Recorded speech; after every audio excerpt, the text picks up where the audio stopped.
आज से महत्वपूर्ण सत्र बजट सत्र प्रारंभ होने जा रहा है।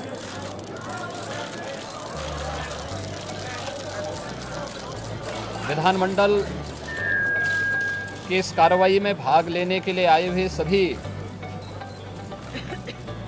माननीय सदस्यों का मैं स्वागत करता हूं। वर्ष का जो प्रारंभिक सत्र होता है यह राज्यों के अंदर महामहिम राज्यपाल जी के अभिभाषण से इस सत्र की शुरुआत होती है। इसके अलावा वर्ष भर के लिए राज्य सरकार का बजट भी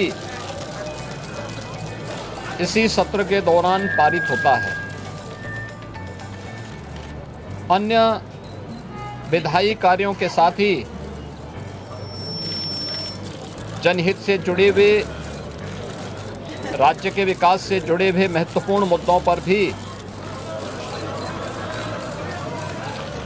सदन में चर्चा होती है। आज विधानमंडल के कार्रवाई प्रारंभ होने के साथ ही महामहिम राज्यपाल जी का महत्वपूर्ण अभिभाषण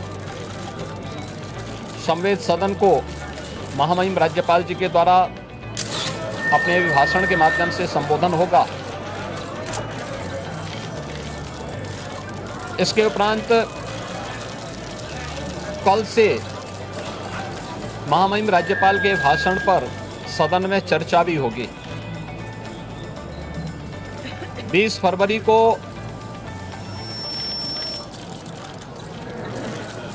वर्ष 2025-26 का उत्तर प्रदेश का सामान्य बजट सदन में प्रस्तुत होगा। सदन 18 फरवरी से लेकर 5 मार्च तक के लिए प्रस्तावित किया गया है। उत्तर प्रदेश के इतिहास में ऐसे बहुत कम क्षण आए हैं जब इतने लंबे समय के लिए सदन आहूत किया गया हो, लेकिन सदन की कार्रवाई सुचारू रूप से संपन्न हो, यह केवल सत्ता पक्ष का ही दायित्व नहीं होता है, बल्कि विपक्ष का भी उतना ही महत्वपूर्ण दायित्व बनता है। सदन चर्चा परिचर्चा का एक मंच बने। उत्तर प्रदेश के विकास को लेकर के डबल इंजन की भारतीय जनता पार्टी की सरकार ने पिछले लगभग 8 वर्ष के अंदर जो प्रतिमान स्थापित किए हैं वह अभूतपूर्व है। उसकी झलक अभिभाषण के माध्यम से भी और सदन के अंदर चर्चा परिचर्चा के माध्यम से भी देखने को मिलता है। उत्तर प्रदेश के परसेप्शन में आए हुए व्यापक बदलाव देश और दुनिया के द्वारा उत्तर प्रदेश को आकर्षण का केंद्र मानते हुए जो वर्तमान में स्थितियां दिखती हैं, स्वाभाविक रूप से हताश और निराश विपक्ष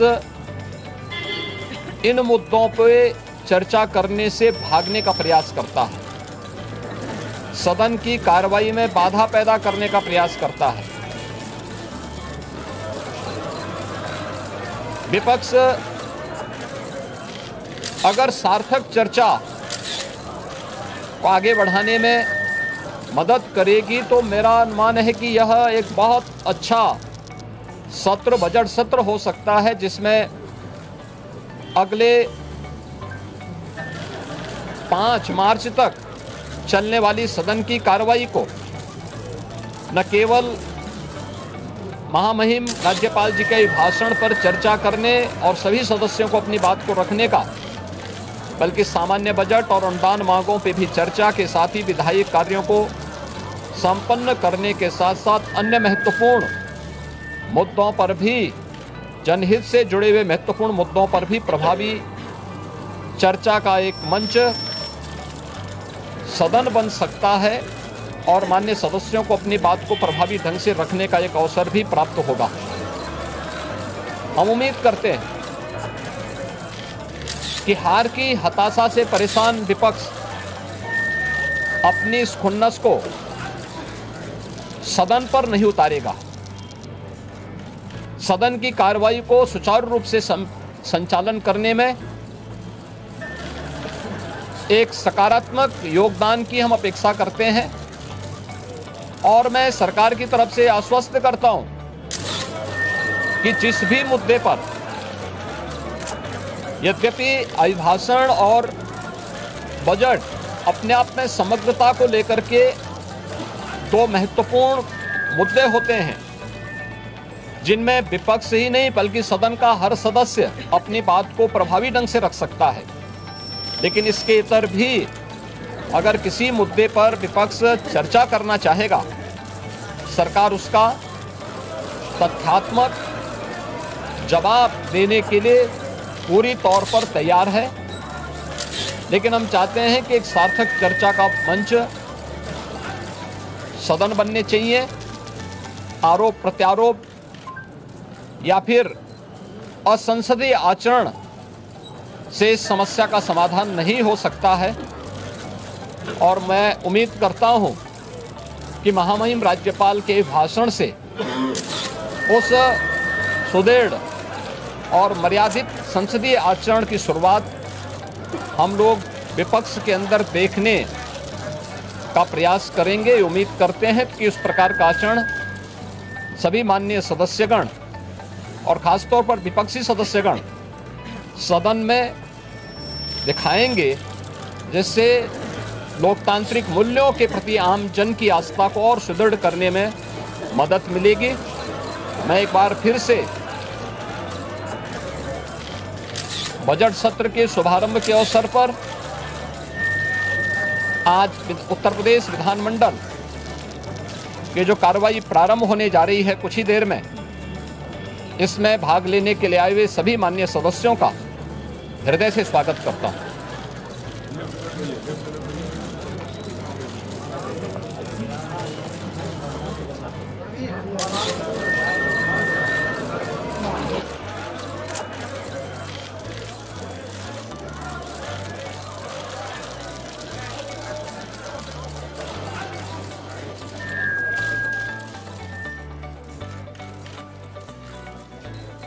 Ha ha ha.